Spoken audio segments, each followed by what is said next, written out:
కళ్ళు నెత్తికెక్కినాయి. చివరగా నేను N9 మీడియాలో జాయిన్ అయ్యింది బాధితుల పక్షాన ఉండడానికే. అలా లేని పక్షంలో నేను N9 మీడియాకు రాజీనామా చేస్తాను ఖచ్చితంగా. మేమందరం కూడా బాధితుల పక్షానే ఉన్నాం.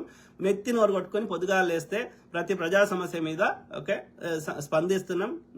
ఎవరికి న్యాయం, అణగారిన వర్గాలకి, పేద మధ్యతరగతి సామాన్యుల కోసము ఎవరైతే అణిచివేయబడ్డవారో, తరతరాలుగా అణిచివేయబడుతున్నారో వాళ్ళకి న్యాయం కావాలని పొద్దుగా లేస్తే ప్రభుత్వాలని, అన్ని వ్యవస్థలని కొట్లాడుతున్నాము, వాయిస్ ఇస్తున్నాము, విషయ పరిజ్ఞానం చేస్తున్నాము. అన్ని పొద్దుగా లేస్తే గదే చేస్తున్నాం. మేమేం చేస్తున్నాం?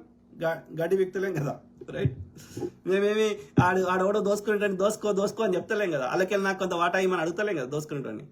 పొద్దుగా లేస్తే వాళ్ళనే కదా తిడుతుంది. చివరగా నేను N9 మీడియాలో జాయిన్ అయింది. ఓకే, సో అలా లేని పక్షంలో నేను N9 మీడియాకి రాజీనామా చేస్తాను ఖచ్చితంగా. చెయ్యి తల్లి, చెయ్యి. నువ్వు కాకపోతే నీలాంటి వాళ్ళు 100 మంది దొరుకుతారు. ఓకే, ఇది ఒక స్క్రిప్ట్ రాసుకొని చదవడానికి అది పెద్ద విషయం కాదు. ఇప్పుడు వాళ్ళందరూ అదే కదా. ధ్రువరాత్ ఏం చేస్తాడు?